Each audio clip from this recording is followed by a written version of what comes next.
జై శ్రీరామ్. నమస్కారం అండి. 2025 సంవత్సరంలో ద్వాదశ రాశి వాళ్ళకి ఎలాంటి ఫలితాలు రాబోతున్నాయి అని తెలుసుకుందాం. దానికన్నా ముందు ఎప్పటిలాగే ఒక 2 నిమిషాల పాటు మీకు కొద్దిగా వివరణ ఇవ్వడం జరుగుతున్నది. దీన్ని సోది అని మాత్రం అనుకోకండి. మీరు అర్థం చేసుకోవాలి అనే ఒక ఉద్దేశంతోనే ఇది చెప్పడం జరుగుతున్నది. కాన్సెప్ట్ మీకు అర్థమవుతేనే మీకు కూడా అర్థమవుతుంది, మీరు కూడా అర్థం చేసుకోగలుగుతారని ఒక ఉద్దేశం నాది, అంతే. ఇక్కడ చూడండి, ముఖ్యంగా మనకి ఈ సంవత్సర ఫలితాలు అనేవి దీర్ఘకాలిక గ్రహ సంచారం ఏదైతే ఉన్నదో, అంటే గురు, శని, రాహు, కేతుల ఒక సంచారాన్ని బట్టి మనము సంవత్సర ఫలితాలు అనేది మనము చెప్పుకుంటున్నాం. ఈ మాస ఫలితాలు వచ్చేసి, అంటే మంత్లీ ఒకసారి ఫలితాలు వచ్చేసి, ఈ మిగతా గ్రహాలు ఏదైతే ఉందో నెలకి ఒకసారి మారే గ్రహాలు, తర్వాత చంద్రుడు 2.5 రోజులకు ఒకసారి మారుతాడు, తర్వాత ఈ యొక్క కుజుడు 45 రోజులకు ఒకసారి మారుతాడు. ఇలా ఈ ఒక గ్రహాలని బట్టి మనము ఈ మాస ఫలితాలు అంటే మంత్లీ రిజల్ట్స్ అనేది చెప్పుకుంటున్నాం. అయితే ఈ ద్వాదశ రాశుల వాళ్ళందరికీ కూడా, అంటే ఈ సంవత్సరంలో 2025 సంవత్సరంలో ఈ ఒక రాశి వాళ్ళకి అద్భుతమైన ఫలితాలు అని మనం చెప్పుకుంటున్నాం. అయితే అందరికీ కూడా అలాగే ఉంటున్నదా? ఇప్పుడు వృషభ రాశి వాళ్ళకి 2025 సంవత్సరంలో చాలా అద్భుతంగా ఉంటుంది. 2025 సంవత్సరం మొత్తం కూడా వృషభ రాశి వాళ్ళకి చాలా బాగుంటుంది. అయితే వృషభ రాశిలో పుట్టిన వాళ్ళందరికీ కూడా ఒకేలాగా ఫలితాలు అందరికీ కూడా బాగా ఉంటుందా? అలా ఉండదండి. ఎందుకు అంటే స్వజాతకం, వాళ్ళ ఒక జాతకం అనేది చాలా ఇంపార్టెంట్. వాళ్ళ పుట్టిన తేదీ, ఏ నెలలో పుట్టారు, ఏ సంవత్సరంలో పుట్టారు, ఆ రోజు ఎన్ని గంటలకు పుట్టారు, ఇది మనకి చాలా ఇంపార్టెంట్. ఆ ఒక సమయానికి, వాళ్ళు పుట్టిన సమయానికి ఏ లగ్నం ఏర్పడింది, ఏ నక్షత్రం ఏర్పడింది, ఏ దశాభుక్తి ప్రారంభమయ్యింది. దశాభుక్తి అంటే ఏంటి? ఒక వ్యక్తి జన్మించిన సమయంలో ఏ రాశిలో ఏ నక్షత్రంలో పుట్టి ఉంటారో, ఇప్పుడు ఫర్ ఎగ్జాంపుల్ ఒక వ్యక్తి మఖా నక్షత్రంలో పుట్టాడు. మఖా నక్షత్రం పుట్టాడు కాబట్టి ఆయనకు కేతు మహాదశ ప్రారంభమవుతుంది. అంటే కేతు మహాదశలో పుట్టాడు. అది పాదాలు బట్టి, మఖా నక్షత్రం 3వ పాదమా, 2వ పాదమా, 4వ పాదమా, ఈ పాదాలు బట్టి కేతు మహాదశ బ్యాలెన్స్ దశ ఎన్ని రోజులు ఉంటుంది అనేది తెలుసుకుంటాం. ఇలా కేతు దశ అయిపోయిన తర్వాత శుక్ర మహాదశ 20 సంవత్సరాలు, తర్వాత సూర్య మహాదశ, తర్వాత చంద్ర మహాదశ. చంద్రుడు అయిపోయిన వెంటనే కుజుడు వస్తాడు. కుజుడు అయిపోయిన వెంటనే రాహు వస్తాడు. రాహు అయిపోయిన వెంటనే గురువు వస్తాడు. ఇలా దశాభుక్తులు ఒక్కొక్కటే మారుతూ వెళ్తూ ఉంటుంది. ఈ దశాభుక్తి సమయంలో ఇప్పుడు ఫర్ ఎగ్జాంపుల్ శుక్ర మహాదశ ప్రారంభమైంది. శుక్రుడు మీ జాతకంలో యోగకారకుడా? మంచి ఒక స్థానాల మీద ఉంటున్నాడా? మీరు పుట్టినప్పుడు మంచి స్థానాల్లో ఉంటే ఆ 20 సంవత్సరాలు కూడా శుక్ర మహాదశ చాలా బాగుంటుంది. శుక్రుడు అంటే ఏంటి? కళాకారకుడు. తర్వాత లగ్జరీ వెహికల్స్ కావచ్చు, మంచి గృహాలు కావచ్చు, మంచి ఉద్యోగం కావచ్చు, భార్యతో మంచిగా ఉండడం కావచ్చు, మంచి భార్య కావచ్చు. ఇలా కొన్ని ఈ యొక్క శుక్రుడు మనకి అంతా కూడా మంచి ఫలితాలు ఇస్తాడు. అదే మనకి శుక్రుడు బాలేకుంటే సో దాని రివర్స్, అంటే వైఫ్తో చాలా ఇబ్బందులు, స్త్రీలతో ఇబ్బందులు, తర్వాత ఈ షుగర్ వ్యాధి రావాలి అన్నా ఈ శుక్రుడు గురుగ్రహమే కారణము. సో ఇలా మనము కొన్ని దశాభుక్తులు వచ్చినప్పుడు కొంచెం ఇబ్బందులు పడుతూ ఉంటాం. ఎందుకంటే ఆ గ్రహ మనకి బాలేక ఉన్నప్పుడు, పుట్టినప్పుడు మనము, అంటే ఆ గ్రహము బలహీనంగా ఉన్నప్పుడు మనం పుట్టి ఉంటే సో ఆ దశ అనేది మనకి యోగించదు. ఇప్పుడు ఇంకొకటి కూడా మీకు చెప్పడం జరుగుతున్నది. ఇప్పుడు ఒక వ్యక్తికి శని మహాదశ ప్రారంభమైంది. ఆ వ్యక్తి జాతకంలో శని బలిష్టంగా ఉన్నాడు అని అనుకుందాం. శని మహాదశ ప్రారంభమైన తర్వాత శని మహాదశ పర్లేదు, బాగానే జరుగుతూ ఉంటుంది. సడన్గా కొన్ని రోజులు అయిన తర్వాత శని మహాదశ కూడా కొద్దిగా ఇబ్బంది పెట్టడానికి ప్రారంభం చేస్తుంది. ఎందుకు అని మనం ఎట్లా చెక్ చేసుకోవాలి అంటే, గోచారంలో శని ఎక్కడ ఉన్నాడు, ఆ శని ఆ స్థానానికి ఎన్ని అష్టకవర్గ బిందువులు ఇచ్చాడు అని మనం తెలుసుకుంటే అప్పుడు మనకి ఈజీగా అర్థమైపోతుంది. ఇప్పుడు ఫర్ ఎగ్జాంపుల్ వృషభ లగ్నం, వృషభ రాశి వాళ్ళకి ఈ లాభస్థానంలో శని సంచారం చేస్తున్నాడు. అంటే 2025 మార్చ్ తర్వాత లాభస్థానంలో శని యొక్క సంచారం జరుగుతున్నది. ఈ శని లాభస్థానంలో వచ్చినప్పుడు, నవమాధిపతి దశమాధిపతి లాభస్థానంలో అంటే ఉద్యోగంలో అభివృద్ధి, వ్యాపారంలో అభివృద్ధి, మంచి ఆర్థిక అభివృద్ధి అనేది చూస్తాం. బట్ అందరికీ కూడా వృషభ రాశి, వృషభ లగ్నంలో పుట్టిన వాళ్ళందరికీ కూడా సేమ్ ఫలితాలు వస్తాయా? కాదు. లాభస్థానంలో శని ఎన్ని బిందువులు ఇచ్చాడు దాని మీద ఫలితాలు అనేది వస్తాయి. ఒకవేళ 0, 1, 2 ఇచ్చి ఉంటే ఆదాయం తక్కువగా ఉంటుంది, ఇబ్బందులు ఉండవు, బట్ తక్కువ ఉంటుంది. ఆయన ఇచ్చే ఫలితాలలో తక్కువ ఇచ్చేస్తాడు అంతే. సో ఇది అండి దశాభుక్తి. ఒక దశాభుక్తి జరుగుతున్నప్పుడు ఆ దశాభుక్తి, ఆ దశకి సంబంధించిన గ్రహము గోచారంలో ఎక్కడ ఉంది అది కూడా మనం చూసుకుంటే అప్పుడు మనకి ఈజీగా మనకి అర్థమవుతుంది అనే ఇక్కడ నా ఒక వివరణ. చూడండి, ఇప్పుడు 2025 మార్చి 30వ తేదీ 7 గ్రహాలు మీనరాశిలో కలవబోతున్నారు. మనకి కరోనా కన్నా ముందు పంచగ్రహ కూటమి ఏర్పడింది. ఇప్పుడు ఏకంగా 7 గ్రహాలు మీనరాశిలో కలవబోతున్నారు. అంటే కాలపురుష చక్రం నుంచి 12వ స్థానం అవుతుంది మీనరాశి. ఈ మీనరాశి 12వ స్థానం. మీనరాశికి అధిపతి ఎవరు? గురువు అంటే నో లిమిట్. ఆయన ఇచ్చే ఫలితాలలో లిమిట్ అనేది ఉండదు.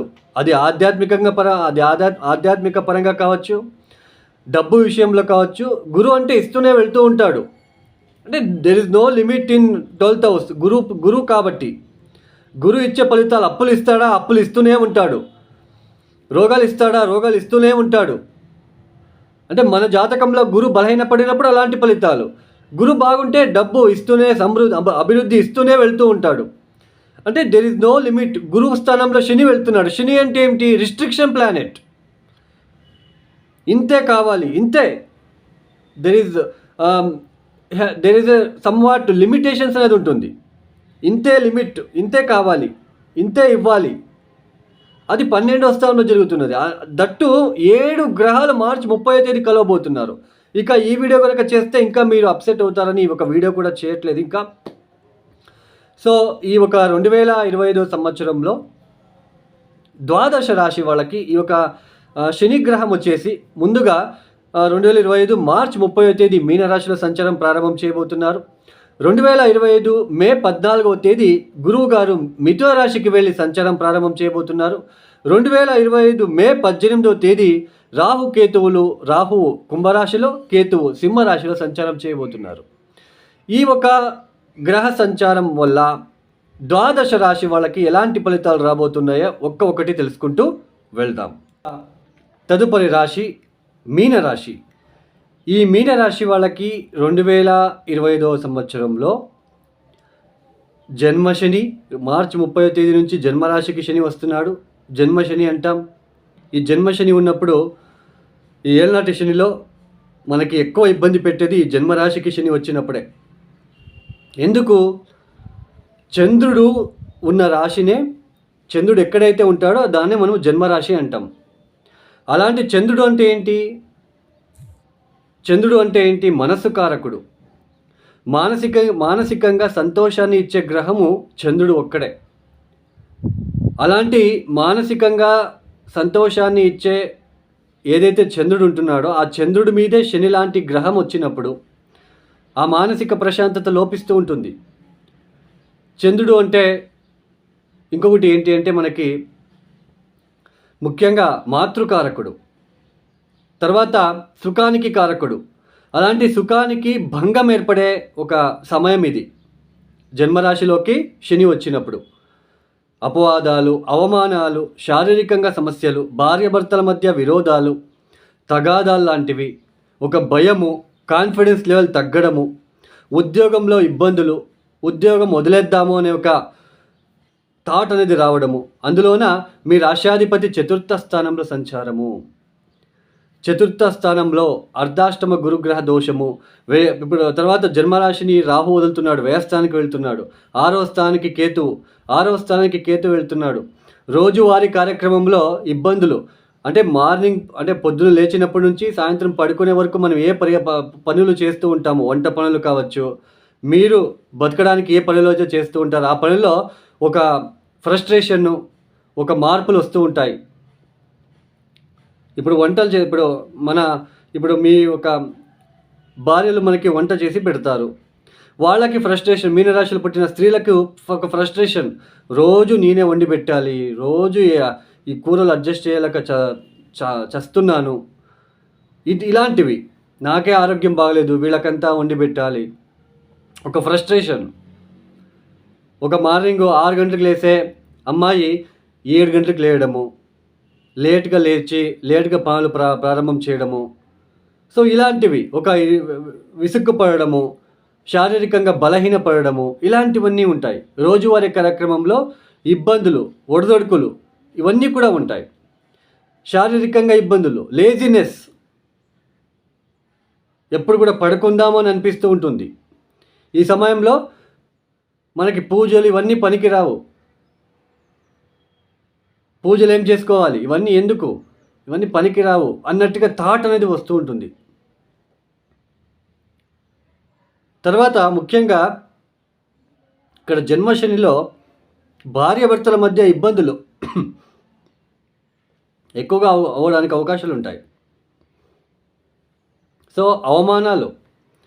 సో మీనరాశి వాళ్ళకి గురుబలం లేదు, శని బలం లేదు, రాహు బలం లేదు, ఒక కేతు బలం. కేతు 6వ స్థానంలో ఉంటున్నాడు. కేతువు తలకాయ ఉండదు, తలలేని గ్రహం. 6వ స్థానం అంటే అప్పులు, రోజువారీ కార్యక్రమంలో చేసే ఒక ప్రక్రియలు, తర్వాత ఆరోగ్యం విషయంలో, ఇవన్నీ కూడా ఆయనకు అవసరం లేదు కదా. కేతువుకి ఎందుకు అనవసరం, నాకెందుకు అప్పులు చేయాలి, ఇలాంటివన్నీ వస్తూ ఉంటుంది. కేతు 6వ స్థానంలో వచ్చినప్పుడు అప్పులు కూడా ఇవ్వడు. సో ఇలాంటివండి. సో మొత్తానికి మీనరాశి వాళ్ళకి కొద్దిగా ఇబ్బందికరమైన ప్రసంగమే ఏర్పడుతూ ఉంటుంది. ఈ సమయంలో జన్మరాశిలో శని వచ్చినప్పుడు కాలభైరవేశ్వరుడిని పట్టుకోండి. కాలభైరవేశ్వరుడికి నిత్యం అష్టకం చదువుకోవడము, గాయత్రి మంత్రం చదువుకోవడము, శనివారం కాలభైరవేశ్వరుడికి నువ్వుల నూనెతో అభిషేకాలు చేయించడము, ప్రతిరోజు నువ్వుల ఒత్తులు తీసుకొని పోయి శివుడి దగ్గర వెళ్ళి వెలిగించి ఓం నమ శివాయ శివ పంచాక్షరి మంత్రం చదువుకోవడము ఎంత పాజిటివ్ ఇంపాక్ట్ తెచ్చిపెడుతుందంటే అంత పాజిటివ్ ఇంపాక్ట్ తెచ్చిపెడుతుంది మీకు. చతుర్థ స్థానంలో గురు ఒక సంచారము. శనగలని డొనేట్ చేయండి, శనగగుగ్గలని మీరు డొనేట్ చేయండి. లడ్డు, శనగలతో చేసిన లడ్డులని మీరు గురువారం ఎక్కడైనా పంచిపెట్టండి. కోతులకు ఆహారాన్ని ఇవ్వండి. ఈ నల్ల నువ్వులు బెల్లము కలిపి ఉంటలు చేసి ఉంటారు, వాటిని ఆవులకి తినిపించండి. శనగలు, నల్ల మినుములు, ఉలువులు నానబెట్టేసి బెల్లంతో కలిపి రోడ్ సైడ్ ఉంటున్న ఆవులకి, ఎద్దులకి తినిపించండి. తర్వాత ఇనుపుతో చేసిన బీరువాలని డొనేషన్ ఇవ్వడానికి ప్రయత్నం చేయండి. ఏదైనా అనాథాశ్రమాలకి అట్లా డొనేషన్ ఇవ్వండి. సో చెప్పిన పరిహారాలు చేసుకోండి. ఒక 6 మాసాలు కరెక్ట్గా మీరు చేసుకోండి. ఇప్పటి నుంచి, ఈ వీడియో చూసినప్పటి నుంచి మీరు చేసుకుంటూ వెళ్ళండి, మీకు రిజల్ట్ అనేది తెలిసి వస్తుంది. కాలభైరవుడిని వదలకండి. ఈ సమయంలో బూడిద గుమ్మడికాయ దీపాన్ని పెట్టండి. ఇన్ని వారాలని పెట్టండి. ఒక 3 మాసాలు 4 మాసాలు పెట్టుకుంటూ పోండి, మీకే దాని రిజల్ట్ అనేది తెలిసి వస్తుంది. ఈ యొక్క వీడియో మీకు నచ్చితే లైక్ చేయండి, షేర్ చేయండి, సబ్స్క్రైబ్ చేసుకోండి. సర్వే జన సుఖినో భవంతు. ధన్యవాదములు. జై శ్రీరామ్.